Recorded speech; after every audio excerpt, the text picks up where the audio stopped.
줄리안 박상효입니다. 오늘은 여러분과 외서교재의 기본적인 구성 그리고 구성품에 대해서 간단히 얘기해 보려고 해요. 이미 잘 알고 계시는 분도 계시겠지만 그렇지 않은 분들도 굉장히 많이 계시고 실제로 외서 구매할 때마다 제가 아주 단골로 자주 접하는 질문에 대한 내용이기도 합니다. 이 외서교재 같은 경우에 여러분이 예를 들어 인터넷 서점 중에서 검색을 하셨을 때 해당 교재가 딱 하나만 나오는 게 아니라 어떤 여러 가지가 쭉 나올 때가 있어요. 그래서 내가 사야 되는 게 어떤 거지? 하고 헷갈릴 때가 있는데요. 자, 이런 외서들의 이제 특징을 알면 이제부터는 구매하시는데 헷갈림이 없으실 것 같아요.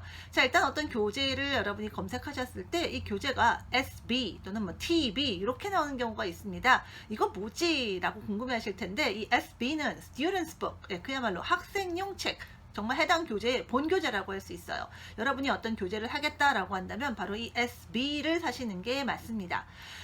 그런데 TB라고 써 있는 경우도 있어요. 그럼 이건 뭘까요? Teachers Book, 선생님용 교재입니다. 그런데 이 선생님용 교재는 정말 그 구성과 내용이 천차만별이에요. 어떤 교재는 이 TB가 본교재 SB보다 정말 몇 배의 두께로 정말 엄청나게 많은 내용을 담고 있는가 하면 어떤 경우에는 그냥 SB, 학생용 교재의 내용 그대로에다가 약간의 정답 정도와 지도하는 데 있어서의 요령 정도가 약간 더해진 그 정도의 가벼운 내용만 담겨 있는 경우도 있어요. 그래서 이 TB 같은 경우는 제가 선생님들 같은 경우에 구매를 할까요 안 할까요 라고 이제 고민하시는데 꼭 내용을 보고 판단하라고 말씀드리고 싶어요.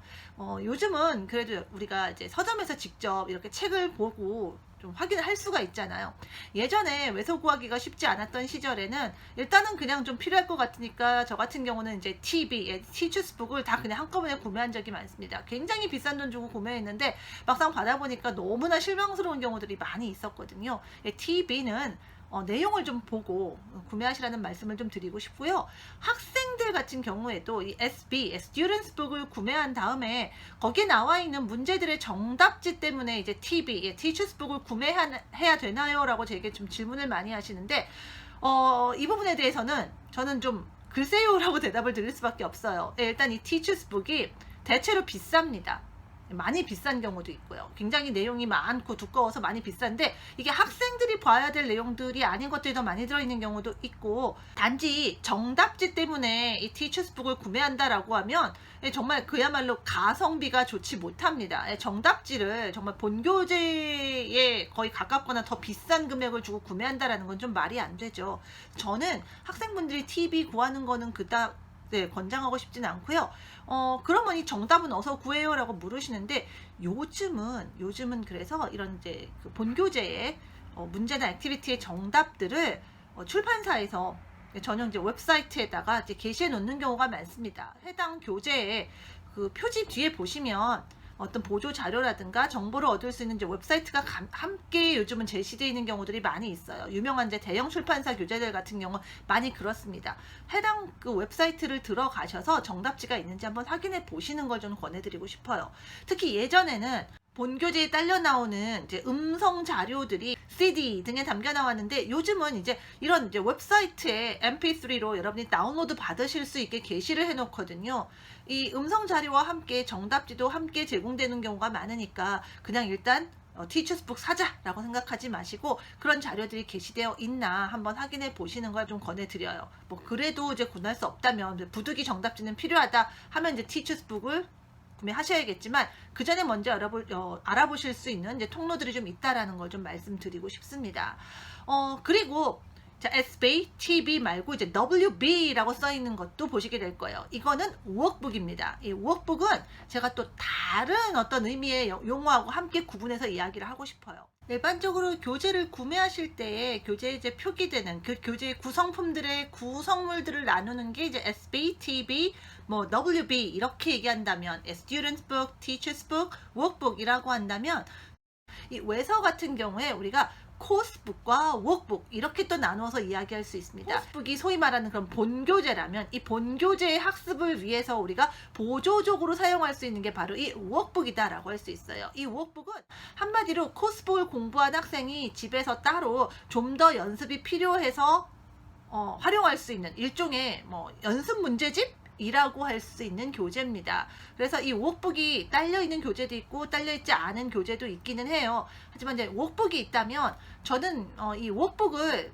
혼자 공부하시는 분들에게 권하는 편이에요. 왜냐하면 대체로 이 코스북이라고 붙어있는 것들, 이제 회화 교재들에 많이 붙어있죠. 그래서 이제 회화를 공부하고 싶으신 분들이, 스피킹을 공부하고 싶으신 분들이 이 코스북을, SB, 앞서 얘기했던 거라면 이제 스튜던트북을 이제 구매를 하시는데, 사실은 이걸 이제 어떻게 공부해야 되지 하고 난감한 경우가 많습니다. 왜냐하면 이 외서 코스북은 기본적으로 독학용이 아니라 수업에서 선생님이 지도를 하고 학생들이 함께 있는 그런 수업에서 쓰는 수업 활동을 위한 교재로 디자인된 경우가 대부분이에요. 그래서 사실 혼자서 학생이 그냥 집에서 책을 펼쳐놓고 공부할 때 이걸 어떻게 활용해야 되지 하고 난감할 수밖에 없습니다. 선생님이 해당 내용을 소개하고 학생들과 함께 이야기를 해본다던가, 또 선생님이 짝지어주는 대로 뭐 2씩 또는 4씩 그룹으로 해볼 수 있는 어떤 그런 활동들이 제시되면서 그런 것들을 통해서 해당 내용을 익혀가는 것을 기반으로 디자인이 되어 있거든요. 근데 이런 것들을 집에서 그냥 눈으로 쭉 훑어보는 것만으로는 내가 이걸 뭘 하는 건지 잘 모르겠다라고 느낄 수가 있습니다. 그래도 좀 적극적인 학생들은 그것들을 스스로 소리를 내서 많이 읽고 따라하지만, 정말 그냥 읽고 또는 뭐 같이 보조적으로 제공되는 음성 교재 듣고 따라하는 거 외에 다채로운 활동 자체가 없고, 이것을 내가 이제 연습을 반복해서 연습하면서 뭔가 내 걸로 만들어야 되는데, 그걸 계속 정말 그냥 익히는 것도 연습하는 것도 그저 읽고 듣는 거, 듣고 따라하는 거 외에 할 게 없다 그러면 너무나 단순하죠. 수업 자체가 굉장히 재미가 없어지기가 쉽다라는 거예요. 그런 의미에서 굉장히 좋은 어떤 그런 코스북이다라는 게, 이게 독학으로 오면은 전혀 효과를 못 주는 경우가 많아요. 독학으로는 그런 것들을 할 수가 없으니까. 그래서 독학 또는 이제 학생이 집에서 홀로 이제 복습하고 연습하기에 교실에서 사용하는 코스북은 사실 적합하지 않아요. 그래서 이런 코스북은 사실은 혼자서 공부하는 학생의 어떤 주 교재로 사용하기가 사실 그닥 그렇게 만만치는 않습니다. 그리고 실제로 학원이나 학교에서 여러분이 어떤 수업에서 이 해당 교재를 공부하시는 분들도 사실은 교실 안에서 여러 가지 활동을 했다 하지만, 사실 그 내용을 정말 내 걸로 만들려면 좀 더 연습해야 되잖아요. 교실 밖에서 사실 뭐를 해야 될지 좀 난감한 경우 많습니다. 여러분이 영어를 일상적으로 사용하는 어떤 그런 환경에 놓여 있다면 사실 별 문제가 없어요. 해외에서, 현지에서 어학연수 중이라면 교실에서 어떤 것들을 공부하고 그것들을 정말 실제 생활 속에서 뭔가 계속 활용해보고 접할 기회가 있을 텐데, 사실 이제 국내에서 영어를 공부하시는 분들은 사실 그럴 기회가 거의 전무하잖아요. 교실 밖에서 자연스럽게 영어를 생활 속에서 쓴다라는 거를 우리가 사실 기대하기는 좀 어렵습니다. 따라서 뭔가 좀 인위적으로, 뭔가 좀 따로 노력을 해서 내가 교실에서 공부한 내용들을 다시 한번 연습하고 복습하고 내 걸로 만드는 과정이 필요한데, 자, 이 코스북을, 교실에서 공부했던 이 코스북을 집에 와서 다시 펼쳐봐 봐야 앞서 제가 드린 것처럼 그냥 눈으로 쭉 보고 그다음에 보조적으로 난 음성자료 듣고 따라하는 거 외에 달리 뭘 하기가 좀 애매하더라는 거죠. 내가 먼저 뭔가 좀 생각해보고 좀 다채롭게 뭔가를 해보기에는 코스북은 그런 것들을 많이 제시해주는 편은 아닙니다. 수업 시간에 선생님이 설명하고 이야기해주면서 다채롭게 어떤 흥미를 더할 수 있는 내용들이 제시되어 있을 뿐이지, 학생이 뭔가를 하라고 해야 할 구체적인 방안들을 하나하나 일일이 지시해주는 그런 책은 아니라는 거예요. 그런 분들에게 바로 이제 워크북이 도움이 될 수가 있습니다. 교실에서 코스북으로 공부했다면 그 코스북에 공부한 내용들을 학생이 혼자서 공부한 내용들을 다양한 형태의 문제로 풀어보고 생각해보면서 내 걸로 만드는 그런 활동을 의도로 한 게 바로 이 워크북이라는 얘기예요. 그래서 교실에서 코스북을 공부한 학생이 집에서 학습용으로, 복습용으로 활용할 수 있는 것도 워크북이지만, 사실 앞서 말씀드렸던 것처럼 혼자서 이 외서 코스북을 가지고 독학하시는 분들에게도 이 워크북이 쏠쏠합니다. 사실은 이제 워크북도 이제 구성에 따라 다르지만 거의 그 스튜던트북, 본교재 코스북의 내용을 그대로 옮겨놨는데, 다만 코스북이 아니라 집에서 연습을 해야 되니까 그걸 다 연습 문제 형태로 옮겨놓은 워크북들이 있어요. 이런 워크북이라면 저는 이제 코스북이 아니라 아예 그냥 워크북을 가지고 공부를 하시라고 말씀을 드립니다.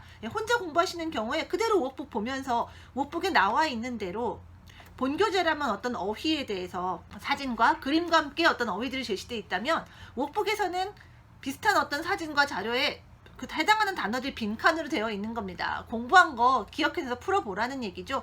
그런데 이제 여러분이 따로 교실에서 수업을 하지 않더라도 그냥 그 워크북을 보면서 그림을 보면서 이런 어휘가 있겠구나. 모르는 것들은 여러분이 뭐 정답지나 또는 사전을 찾아보면서 이제 풀어보면서 내 걸로 만드는 과정을 가질 수 있는 거죠. 자, 이렇게 해서 오늘 외서교재의 구성과 코र्स북과 워크북의 차이, 그 중에서도 워크북에 대해서 얘기를 나누어 봤습니다. 자, 오늘은 여기까지였습니다. 자, 저는 또 다음 영상에서 다시 만날게요.